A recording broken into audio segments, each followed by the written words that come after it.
Hi friends, आज हम जानेंगे ऑल अबाउट द प्रोटीन्स। मतलब प्रोटीन क्या है, प्रोटीन के कंस्टिट्यूएंट्स क्या है, कंपोनेंट्स क्या है, उसके बाद में प्रोटीन्स कितना लेना चाहिए, प्रोटीन कौन सा लेना चाहिए, कहाँ से हमें प्रोटीन मिल पाएगा और प्रोटीन के बारे में सारे मिथ्स क्या क्या है, आज हम इस सारा वीडियो में कवर करेंगे। Hi, myself Ram Kedar, I am a certified health coach. आज हम जानेंगे प्रोटीन्स के बारे में। सो पहले स्टार्ट करते हैं प्रोटीन्स क्या है। तो प्रोटीन्स एक मैक्रोन्यूट्रिएंट है, जैसे माइक्रोन्यूट्रिएंट वैसे macronutrient. Micronutrient in the sense कि जो कि हमारे बॉडी को बहुत कम मात्रा में लगता है, जैसे कि विटामिन एंड मिनरल्स। दूसरा होता है मैक्रोन्यूट्रिएंट, जैसे प्रोटीन्स हो गया, फैट हो गया, उसके बाद में कार्बोहाइड्रेट हो गए। ये हमारे बहुत ज़्यादा मात्रा में हमें लगते हैं, इसलिए हम उसको मैक्रो मतलब बहुत ज़्यादा लगने वाले एलिमेंट्स बोलते हैं। जैसे कि आपकी अगर बॉडी अगर देखी जाए तो आपको पता है बोन किससे बनते हैं, कैल्शियम से। उसी तरह से आपकी जो स्किन है, आपके जो ऑर्गन्स है, लीवर, किडनी या अदर कंपोनेंट्स ऑफ ब्लड्स है कुछ वो भी प्रोटीन से ही बने हुए हैं। मतलब प्रोटीन एक हमारा बहुत ही इंपॉर्टेंट मैक्रोन्यूट्रिएंट है, मतलब डेली बेसिस पे हमें वो लेना चाहिए।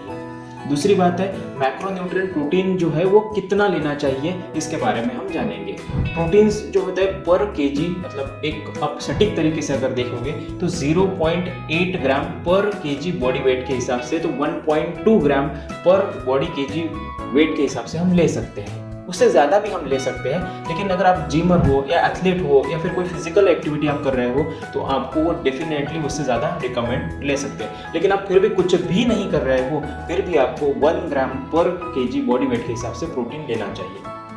अब देखेंगे कि प्रोटीन के सोर्सेस कौन से हैं। सबसे इंपॉर्टेंट है, दो हमारे पास में प्रोटीन के सोर्सेस है, एक वेज सोर्स है, एक जो है दूसरा है नॉन वेज सोर्स है। तो नॉन वेज के बारे में आपको पता ही है कि एग से आपको प्रोटीन मिल जाएगा, मीट से मतलब मांस से आपको प्रोटीन मिल जाएगा, मछली से, फिश से आपको प्रोटीन मिल जाएगा, या फिर चिकन से आपको प्रोटीन मिल जाएगा। ऐसे बहुत सारे हर एरिया के हिसाब से आपको वो चेंज होते रहेगा। अब अगर वेज की बात करें तो वेज में भी हमारे साथ बहुत सारे प्रोटीन्स हैं, जैसे सारी दालें वो प्रोटीन्स में आते हैं, जैसे चना की दाल हो गई, मूंग की दाल हो गई, हरभरे की दाल हो गई, अरहर की दाल हो गई, मसूर की दाल हो गई। ये सारी दालें जो है वो प्रोटीन का बेस्ट सोर्स है। इसके अलावा सारे लेंटिल्स, सारे लेग्यूम्स, उसके बाद में जैसे मोटा अनाज जैसे कि चना हो गया, राजमा हो गया, ये सारी जो चीज़ें हैं वो प्रोटीन्स में आती हैं। ये हो गए प्रोटीन के सोर्सेस।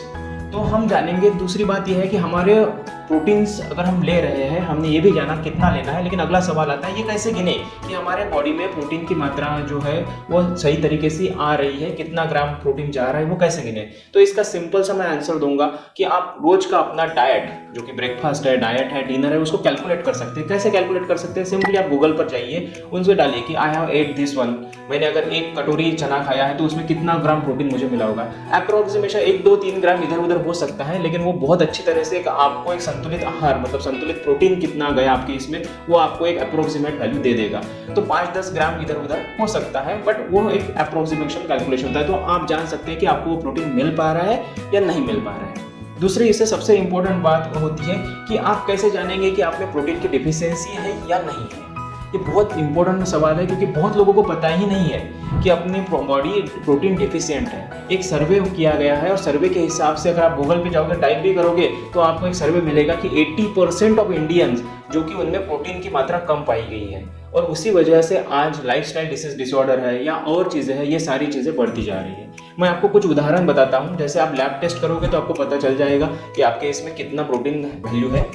दूसरी एक इंपॉर्टेंट बात है, अगर आपका एजिंग अगर फास्ट हो रहा है, जैसे कि आप 20 के हो और 30 के दिख रहे हो, 40 के हो और 50 के दिख रहे हो, एजिंग आप चेहरे से आपका बुढ़ापा झलक रहा है, तो हो सकता है कि आपका प्रोटीन सोर्स बहुत ही कम है या लो क्वालिटी का है। उसको अगर आप चेंज करते हो तो आप पाते हो कि उसमें सुधार होना शुरू होता है। दूसरा एक इंपॉर्टेंट है, अगर आपका घाव अगर जल्दी नहीं सूख रहा है तो ध्यान रखना, ये भी एक रीज़न हो सकता है प्रोटीन की कमतरता का। दूसरी और सबसे इंपॉर्टेंट एक तीसरी बात मैं आपको बताने जा रहा हूँ, अगर आप कुछ खा रहे हो, सपोज आपने 7 बजे खाना किया और 11 बजे फिर से आपको क्रेविंग्स हो रही है, भूख लग रही है, बार बार क्रेविंग्स हो रही है, तो ये भी एक रीज़न हो सकता है कि प्रोटीन की कमतरता का। हेयर फॉल, बहुत लोगों में देखा गया है कि प्रोटीन की कमी की वजह से हेयर फॉल भी होता है। हार्मोनल इम्बैलेंस, जो कि महिलाओं की कॉमन प्रॉब्लम्स होती है, वो भी अगर प्रोटीन सोर्स हम अगर ठीक कर देते हैं महिलाओं का, हमने देखा है बहुत लोगों में, बहुत महिलाओं में देखा है कि प्रोटीन सोर्स जैसे ही हम ठीक कर देते हैं, प्रॉपर मात्रा में प्रोटीन जाना शुरू हो जाता है, तो उनका हार्मोनल इम्बैलेंस, हेयर फॉल का प्रॉब्लम सॉल्व हो जाता है। इतना ही नहीं, लेकिन प्रोटीन अगर आप वेट लॉस अगर करना चाहते हो और अगर आपका प्रोटीन सोर्स अगर ठीक नहीं है, प्रोटीन इनटेक अगर ठीक नहीं है, तो वेट लॉस में भी आपको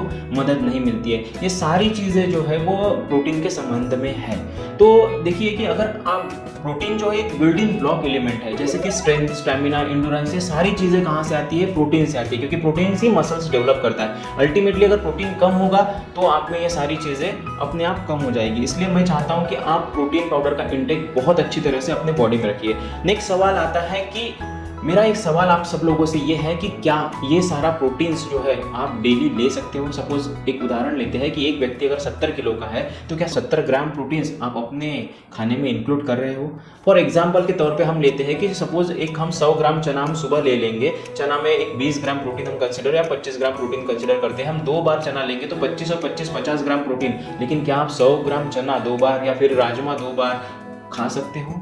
या फिर ये डेली कुछ पनीर डेली अपने इसमें इंक्लूड कर सकते हो? इसलिए बहुत कॉशियस रहना पड़ता है अगर आप वेज प्रोटीन के ऊपर जा रहे हो तो, कि डेली अपने इसमें आपको वो मिल रहा है या नहीं मिल रहा है। अगर नहीं मिल रहा है तो इसका मतलब आप में प्रोटीन की डिफिशियंसी होनी ही होनी है। मैं तो बहुत लोगों को ये भी देखता हूँ कि काम के चलते कहीं कहीं वड़ा पाव खा लेते हैं या फिर कहीं बर्गर खा लेते हैं या फिर कहीं सब्जी रोटी फटाफट में खा लेते हैं और निकल जाते हैं काम पर। लेकिन दोस्तों आप ध्यान रखिए, अगर आज आप अपनी बॉडी का ध्यान नहीं रखेंगे, आज आपका एक प्रोटीन इंटेक अगर आप नहीं करोगे तो ये आगे चल के सीरियस प्रॉब्लम हो सकता है। मैं बहुत लोगों को ऐसे देखता हूँ कि वो प्रोटीन डिफिशियंट होते हैं पर उनको खुद को पता ही नहीं होता है। इसलिए आज ये अवेयरनेस का फेज हम चला रहे हैं कि आप प्रोटीन इंटेक सही रखिए। तो प्रोटीन इंटेक सही कैसे रखेंगे, गिनना कैसे, वो मैंने बता दिया कि गूगल से आप डाटा ले सकते हैं किसमें कितना ग्राम प्रोटीन है। उसके बाद में मैं एक सवाल ये पूछना चाहता हूँ, अगर आपको डेली प्रोटीन नहीं मिल पा रहा है तो आपके पास ऑप्शन क्या है? तो अपने पास बहुत एक बढ़िया ऑप्शन है जो कि प्रोटीन सप्लीमेंट के नाम से जाना जाता है। जैसे मैं प्रोटीन सप्लीमेंट्स बोलूंगा तो आपके सामने प्रोटीन पाउडर्स मिलेंगे, लेकिन ध्यान रखना प्रोटीन पाउडर्स के बारे में बहुत लोगों में मिथ्स है कि प्रोटीन पाउडर अच्छे नहीं होते हैं, प्रोटीन पाउडर बुरे होते हैं, उस पर किडनी पे असर होता है एंड बहुत सारे। लेकिन मैं खुद 6 साल से प्रोटीन पाउडर यूज़ कर रहा हूँ और उसके काफ़ी अच्छे परिणाम मेरे और मेरे सारे क्लाइंट्स को मिले हैं। तो मैं चाहता हूँ कि अगर आप खाने से अगर आप प्रोटीन पूरा नहीं कर पाते हो तो best way go for the protein supplements. अब आपका अगला सवाल आएगा कि प्रोटीन सप्लीमेंट्स कौन सा लेना चाहिए? तो उसका सबसे बेस्ट आंसर है कि अपने पास 2 प्रोटीन सप्लीमेंट मार्केट में अवेलेबल होते हैं। एक तो वे प्रोटीन होता है, दूसरा वीगन प्रोटीन। वे मतलब दूध से बना हुआ जो प्रोटीन होता है वो वे प्रोटीन होता है, और दूसरा होता है वीगन जो कि प्लांट बेस्ड रहता है, प्लांट से आता है, तो उसको कॉन्सेंट्रेट फॉर्म में वो लिया जाता है। तो मैं चाहता हूँ कि जिसने आज तक कभी भी प्रोटीन यूज नहीं किया हो उसने वीगन प्रोटीन यूज करना चाहिए, क्योंकि वो पचने में बहुत आसान होता है और प्लांट सोर्स से हमारे पास में आता है। आप मार्केट में जाओगे आपको बहुत सारे, लेकिन ध्यान रखना कि आपका जो प्रोटीन सोर्स है वो नीट एंड क्लीन होना चाहिए। मतलब उसमें कुछ शुगर ऐड नहीं होनी चाहिए, उसमें कुछ प्रिजर्वेटिव्स ऐड नहीं चाहिए, उसमें कुछ आर्टिफिशियल जो कलर आजकल डालते हैं वो नहीं चाहिए। सिर्फ नीट एंड क्लीन प्रोटीन आपको चाहिए, मतलब आपकी बॉडी जो है उसको आसानी से पचा सके। अगर ये आपको कौन से भी प्रोटीन में मिलता है तो आप go for the proteins and आप वो बाय कर सकते हैं। लेकिन ध्यान रखिए पहले कौन सा भी प्रोटीन्स खरीदने से पहले उसकी इंग्रेडिएंट लिस्ट पढ़िए, उसमें कितना प्रोटीन मिल रहा है और नीट एंड क्लीन है या नहीं है, ये आप देखिए। और सबसे इम्पोर्टेंट बात है, अगर आपको ऐसा कहीं भी मार्केट में मिलता है तो आप ज़रूर उसको ट्राई करिए और अपने बॉडी में क्या चेंजेस आते हैं उसके ऊपर ध्यान दीजिए। तो मैं सजेस्ट करूंगा अगर आप ये लेते हैं, ऐसा कहीं आपको प्रोटीन मिल सकता है तो डेफिनेटली गो फॉर इट। अगर आपको नहीं मिलता है तो आप हमारे स्टोर www.kedarsproduct.com से भी आप खरीद सकते हैं। We have very premium quality of protein, diabetic friendly है, हमने कोई शुगर ऐड नहीं किया है, स्टीविया उसमें डाला हुआ है और बहुत अच्छे क्वालिटी का वीगन प्रोटीन हमने लॉन्च केदार्स प्रोडक्ट के अंतर्गत लॉन्च किया है। आप वहाँ जा सकते हैं, वहाँ से भी वो खरीद सकते हैं। और एक मिथ मैं आपके बारे में बताना चाह रहा हूँ कि बहुत लोगों को लगता है कि हम अगर प्रोटीन चालू करेंगे तो हमारी किडनी पे असर होगा, तो ऐसा बिल्कुल भी नहीं है। अगर आप बिल्कुल प्रॉपर तरीके से अपना प्रोटीन इंटेक करते हो तो कोई भी दिक्कत नहीं आती है। मैं काफ़ी लोगों को दे चुका हूँ, अच्छे परिणाम भी प्राप्त हमने किए हैं, उससे कोई भी तकलीफ नहीं होती है। लेकिन ध्यान ये रखना है, अगर आपको बहुत क्रॉनिक बहुत दिनों से कुछ किडनी इश्यूज चल रहे हैं, यूरिक एसिड बढ़ा हुआ है, किडनी का कोई प्रॉब्लम है, या फिर आप प्रेगनेंसी में हैं, या फिर कोई लीकी गट या कोई क्रॉनिक इशू पेट के संबंध में है, IBS है, IBD है, तो आपको ज़रूर एक डॉक्टर की कंसल्टेंट की सलाह लेनी चाहिए और उसके बाद में ये सारी चीज़ें ठीक करके फिर से आप प्रोटीन शुरू कर सकते हैं। तो थैंक यू फ्रेंड्स, मैंने आज जहाँ तक कि हो सके मेरे एंड से सारे प्रोटीन्स के सवाल जो देने की कोशिश की है। अगर आपको अच्छा लगे तो लाइक कर दीजिए, जिनमें प्रोटीन्स की कमी है उनको ये वीडियो फॉरवर्ड करिएगा और इतना ही नहीं एक अवेयरनेस बढ़ाइएगा ताकि हम हेल्दी बन सके। और follow for the more healthy tips, follow the Kedar Arogya. Thank you friends.